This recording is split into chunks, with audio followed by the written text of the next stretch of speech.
Bismillahirrahmanirrahim. Hello. Today we will move to chapter 6 where we explore about textual meaning.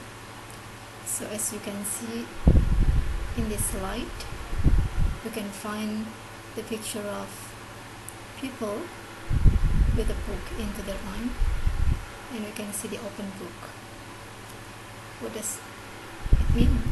Okay, let's go to the content of this chapter. So we'll discuss first about theme and rhyme, and then types of themes, and then types of Magnus theme, and then thematic progression, thematic drift, and the last one is cohesion. Okay, let's start with theme and rhyme. Jadi, exploring textual meaning itu adalah terkait dengan pembahasan theme and rhyme. Di sini kita melihat klausa as a message.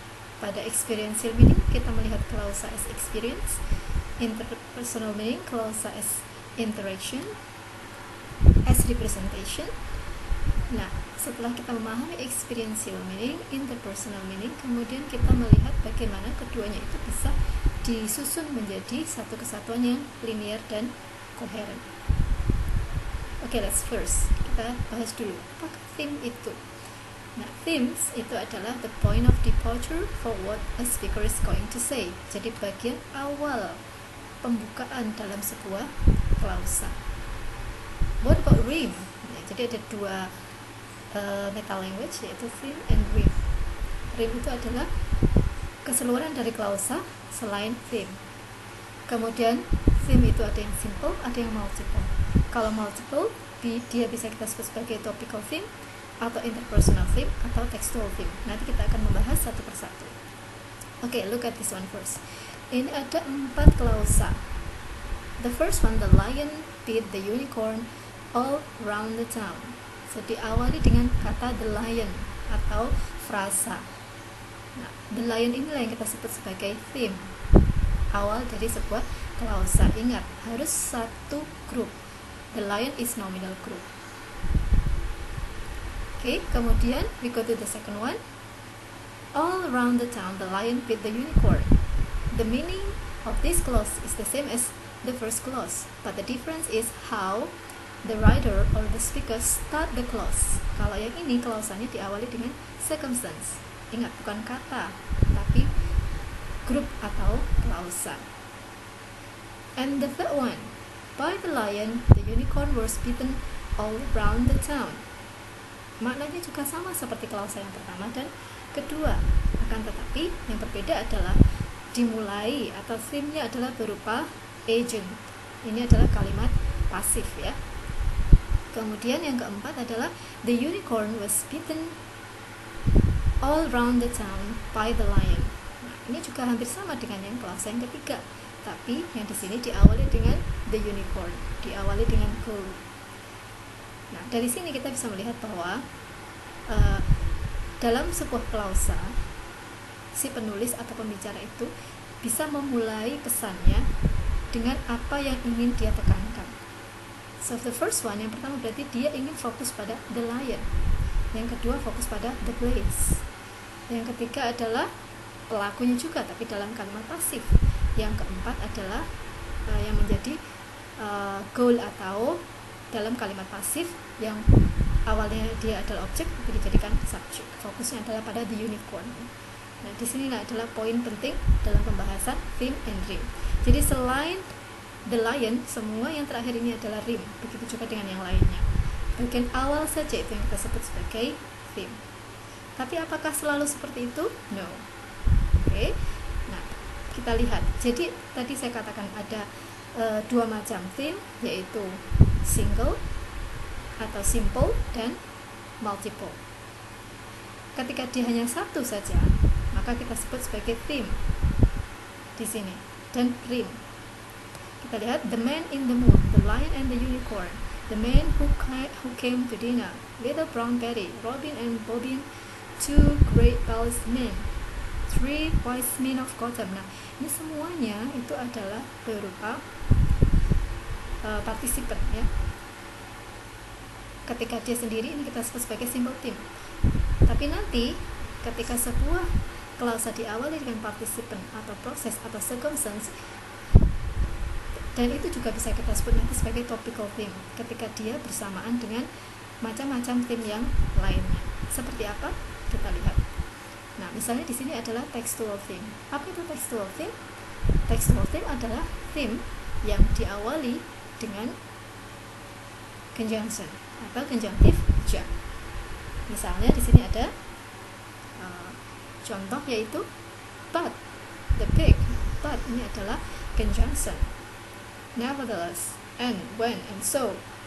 Semua ini adalah conjunction. Ketika sebuah klausa diawali dengan conjunction, maka conjunction itu kita sebut sebagai textual theme. Kemudian grup setelah conjunction, nah, ini yang kita sebut sebagai topical theme. Jikalau conjunction ini tidak ada, maka topical theme ini kita sebut hanya sebagai theme saja, karena itu theme-nya hanya satu. Tapi ketika sebelum topical theme itu ada conjunction, maka theme tadi harus kita bagi menjadi dua macam. Yang conjunction kita sebut sebagai textual theme, kemudian yang berupa participant atau proses atau circumstance kita sebut sebagai topical theme. Nah, ini yang disebut sebagai multiple theme ya. Theme-nya lebih dari satu. Apakah hanya ada dua macam theme? Masih ada satu lagi, yaitu interpersonal theme. Apakah interpersonal theme itu? Yaitu sebuah klausa yang diawali dengan indikasi interaksi. Misalnya seperti apa? Misalnya kalimat pertanyaan yang diawali biasanya dengan finite. Oke, contoh yang pertama, may we have some butter for the royal slice of bread. Nah, di sini diawali dengan modal auxiliary atau finite berupa may.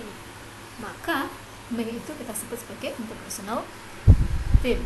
Kemudian setelah kata may ada kata we, dia adalah participant, kita sebut sebagai topical theme. Contoh yang kedua, Jennifer, come here. Semoga masih ingat, ketika kita memanggil nama orang, itu kita sebut sebagai vocative. Ketika sebuah clause diawali dengan vocative, maka ini kita sebut sebagai interpersonal theme. Kemudian kata atau frasa setelahnya ada come. Ini adalah proses ya, ini kita sebut sebagai topical theme. Kemudian interpersonal theme juga bisa berupa model finite ataupun berupa mood adjunct seperti ini. Probably they could. Jadi probably ini adalah mood adjunct, kita analisa sebagai interpersonal theme. Bisakah ada ketiga-tiganya, yaitu ada textual, interpersonal, dan topical? Tentu saja bisa. Misalnya dalam kalimat ini atau dalam clause yang terakhir ini kita tambahkan dengan and. Probably they could. Nah, di situ berarti and di awal adalah textual theme, kemudian probably adalah interpersonal theme, kemudian participant they ini adalah topical theme. Jadi bisa ada 3 jenis theme bersama-sama. Dan selanjutnya selain theme itu kita sebut sebagai theme. Oke. Next, nah, this is very important. Di sini ada pembahasan tentang markedness of theme. Jadi ada themes yang perlu ditandai dan tidak ditandai. Apa maksudnya? Kita akan membaginya dalam bentuk declarative mood, interrogative mood, and imperative mood. Okay, let's have a look. First, apa yang dimaksud dengan marked theme dan unmarked theme? Unmarked theme itu adalah theme jenis atau awal klausa yang bentuknya itu expected atau memang sudah kita sudah kita bayangkan akan seperti itu, atau theme yang common yang biasanya seperti itu, atau unremarkable case, kasus yang biasa saja, jadi tidak ada yang penting untuk diperhatikan. Kalau marked theme itu adalah theme yang tidak biasa dan perlu kita perhatikan kenapa seperti itu. Apa sih maksudnya? Let's have a look at the example. Ya, misalnya yang pertama di sini adalah contoh declarative mood giving information. Declarative mood yang memiliki theme berupa subject, nominal group, yang subjek tersebut berupa pada analisa experiential meaningnya berupa actor, sayer atau sensor dan teman-temannya itu, maka kita sebut theme-nya ini unmarked. Kenapa? Karena kalimat deklaratif giving information itu biasanya diawali dengan subjek yang berupa actor dan teman-temannya. Jadi ini hal yang biasa. Ketika kita meminta seseorang membaca kalimat deklaratif, biasanya memang diawali dengan subjek yang berupa actor dan sebagainya. Namun jika dalam sebuah klausa itu diawali dengan subjek yang dalam kalimat pasif atau dia sebenarnya adalah objek yang dijadikan subjek. Ketika ada klausa seperti ini, maka ketika ada klausa yang diawali dengan goal, maka ini kita perlu perhatikan kenapa kok dia membuat kalimat pasif. Apa dia mau menekankan pada sesuatu seperti itu. Juga ketika ada sebuah klausa deklaratif giving information diawali dengan circumstance. Nah, ini juga perlu kita perhatikan. Ini marked, perlu diperhatikan kenapa kok diawali dengan tempat, diawali dengan waktu, berarti ada penekanan di sana. Oke, kemudian ada lagi extremely marked, ketika sebuah giving information itu diawali dengan atribut. Nah, ini juga hal yang sangat-sangat jarang dilakukan.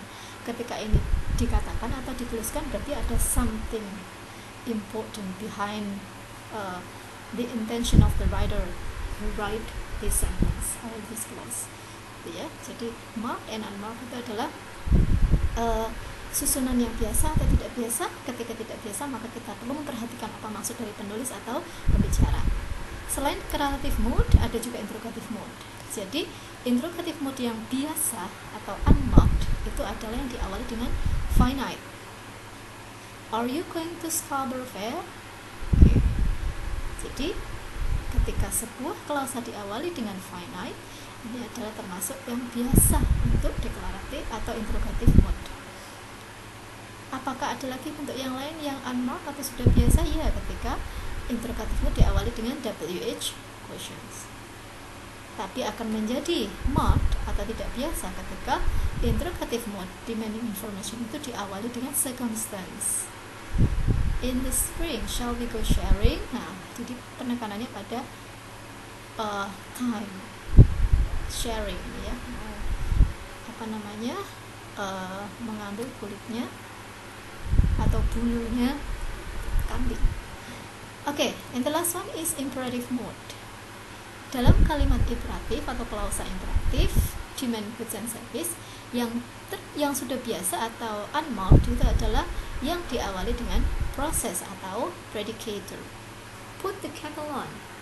Nah, diawali dengan proses. Biasanya kalimat perintah itu diawali dengan verb seperti ini. Berarti ini unmarked. Yang marked seperti apa? Ketika sebuah klausa imperatif menyuruh atau meminta, ya, diawali dengan subjek atau actor. Ingat, actor di sini bukan dalam kalimat deklaratif tapi imperatif. Hey you, tidy your room. Jadi ini adalah termasuk yang marked atau tidak biasa. Kenapa kok diawali dengan kata you? Apalagi ketika diawali dengan circumstance. Misalnya, under no circumstance, open the door. Jadi ketika diawali dengan circumstance ataupun actor, subject, dan kita perlu memperhatikan kenapa orangnya kok memerintah diawali dengan seperti itu. Apakah dia sedang marah atau bagaimana? So, remember this. Marked and unmarked. Kita lanjutkan ke yang berikutnya adalah thematic progression. Nah, sekarang kita melihat satu kesatuan teks. Di sini ada contoh teksnya Cherry. Ini ada di chapter sebelumnya. Di sini Cherry menuliskan tentang what makes a good teacher. Kalau sebelumnya kita membahas teks ini untuk mengenali modality yang digunakan. Nah, di sini kita mencoba menganalisa teks ini untuk mengetahui bagaimana theme yang satu dikaitkan dengan theme yang lain dalam sebuah teks. Kalau kita bagi-bagi lagi seperti ini, di sini ada 8 klausa, dan kemudian ternyata ada 2 klausa yang diawali dengan textual theme, selain itu diawali dengan topical theme, kemudian dilanjutkan dengan ring. Nah, analisa ini kalau misalnya kita buat dalam bentuk pattern atau rumus, maka akan terjadi seperti ini. Theme 1, a good teacher, dijelaskan dihubungkan dengan theme yang kedua, he or she. Nah, ini merujuk ke hal yang sama. Theme 3, the teacher, masih merujuk hal yang sama. Theme 4 juga begitu. Yang berbeda adalah theme 5. Di sini the children. Nah, the children ini merujuk ke yang pertama.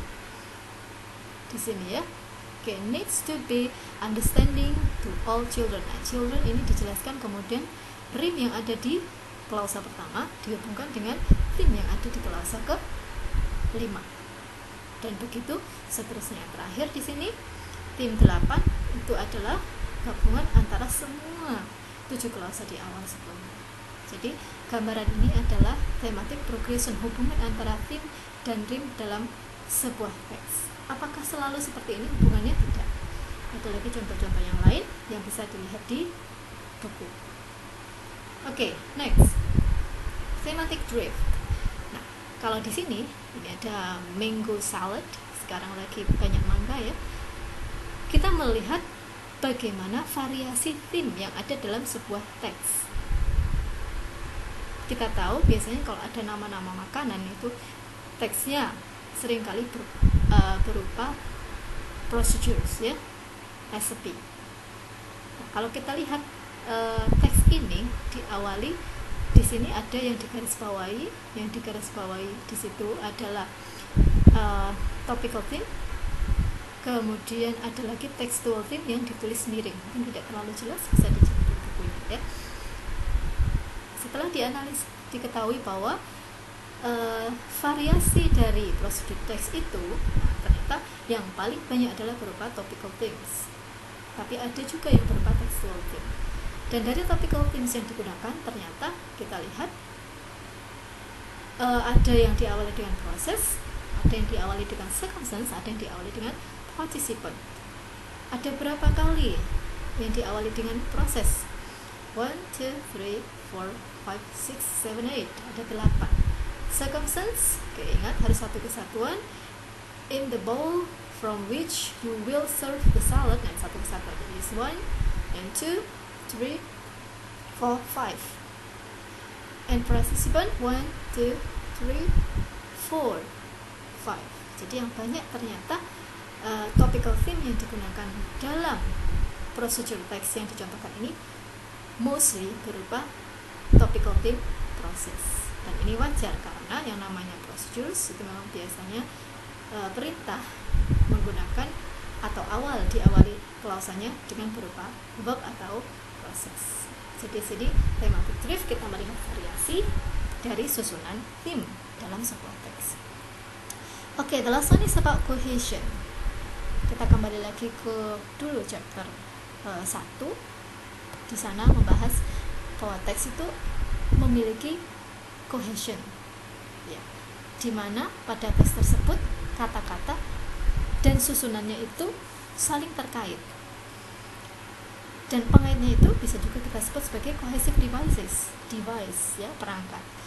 Cohesive devices itu bisa berupa lexical devices, yaitu repetition, semantic relation, equivalent, semblance, jadi hubungan antara kata dengan kata yang lain, baik itu diulangi atau menggunakan kata yang berhubungan atau kata yang memiliki makna yang sama. Ada juga grammatical devices yang terkait dengan susunannya, jadi bisa menggunakan reference kembali ke kata yang mana, substitution, penggantian kata, atau ellipsis. Do you remember what ellipsis is? Ya, ellipsis itu adalah penghilangan kata yang kata tersebut bisa dikenali dari susunannya, jadi bisa diprediksi ya. Di sini ada contoh tentang Alice. Maybe you can see this picture of Alice. Yeah. So Alice got up and walked about rather stiffly at first, as she was afraid that the ground might come off. But she comforted herself with the thought that there was no one to see her. And if I really am a queen, she said as she sat down again, I shall be able to manage it quite well in time. Nah, ini ada kutipan dari novelnya tentang Alice ya, looking through the glass ya. Oke, di sini kita lihat kita menganalisa teks tersebut dengan menggunakan cohesive devices, yaitu di sini ada 8 klausa.